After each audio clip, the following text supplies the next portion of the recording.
सभी को मेरा सादर जय जिनेंद्र। मैं शाहदरा ईस्ट गोरख पार्क से बोल रही हूँ। मेरा नाम मीना जैन है और मैं वर्धमान स्तोत्र का पहला काव्य बोल रही हूँ।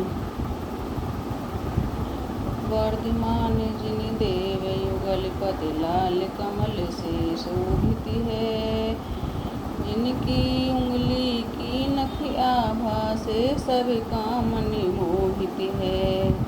देवों के मुकुटों की मनिया नख आभा से चमक रही, देवों के मुकुटों की मनिया नख आभा से चमक रही। उन चरणों की भक्ति से मम स्तुति करने मचल रही, उनके चरणों की भक्ति से मम स्तुति करने मचल रही। जैसे कि हमने हिंदी का पहला काव्य बोला और हमने पढ़ा कि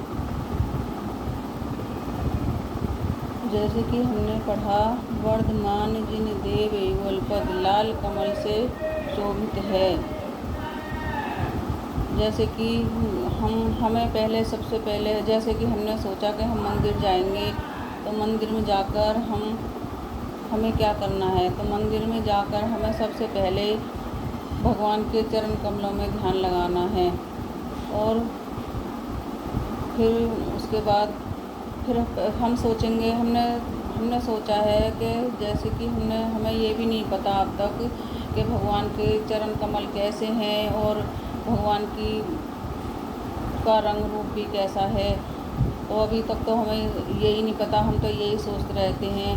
तो भगवान की उंगली की बनावट और हाथ पैरों की बनावट हम सबके जैसी ही है, और उनके नाखून जो हैं, नाखूनों से स्वर्ण जैसा चमकता है, सबका मन मोहित हो जाता है उनसे। और उनके चरण कमलों में सबका मन मोहित हो जाता है, और उनका रंग रूप बिल्कुल येलो स्वर्ण की तरह है, जैसे सोना चमक रहा हो भगवान महावीर का रंग। और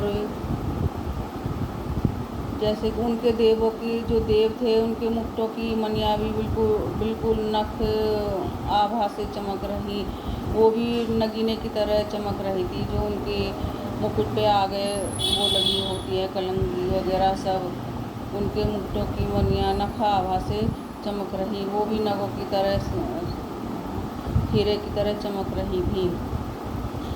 और जैसे कि हमारा उन देवों की उन चरणों की भक्ति से मम स्तुति करने मचल रही। तो उनके चरणों की आभा वो देखकर सब हमारा मन मचल रहा था कि हम भी भगवान की भक्ति करें और भगवान की भक्ति करते रहें।